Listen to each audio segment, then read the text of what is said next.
Situasi Iran memanas. 97 WNI dievakuasi dipulangkan ke Indonesia. Kementerian Luar Negeri, Kemenlu, RI mengevakuasi 97 warga negara Indonesia, WNI, dari Iran imbas perang dengan Israel. Kemenlu pun terus memantau kondisi setelah Amerika Serikat, AS, turut menyerang 3 situs nuklir Iran. Direktur Perlindungan Warga Negara Indonesia, WNI, dan Badan Hukum Indonesia Kementerian Luar Negeri, Kemenlu, RI, Juda Nugraha, mengatakan 97 WNI yang dievakuasi dari Iran itu dalam kondisi aman. Untuk evakuasi 97 WNI sudah aman di Baku, Azerbaijan. Kita terus monitor, ujar Juda, Minggu, 22 Juni 2025. Kita terus akses situasi pasca serangan AS ke Iran, ucapnya. Juda mengatakan, proses pemulangan WNI akan dilakukan secara bertahap.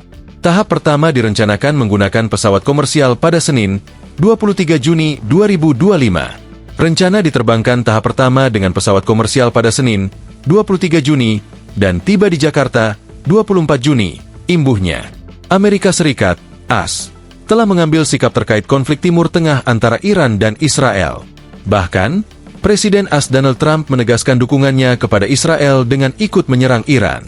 Trump mengumumkan pasukan militer AS telah menjatuhkan bom di 3 fasilitas nuklir Iran pada Sabtu, 21 Juni 2025. Kami telah menyelesaikan serangan yang sangat sukses terhadap 3 lokasi nuklir di Iran, termasuk Fordow, Natanz, dan Esfahan.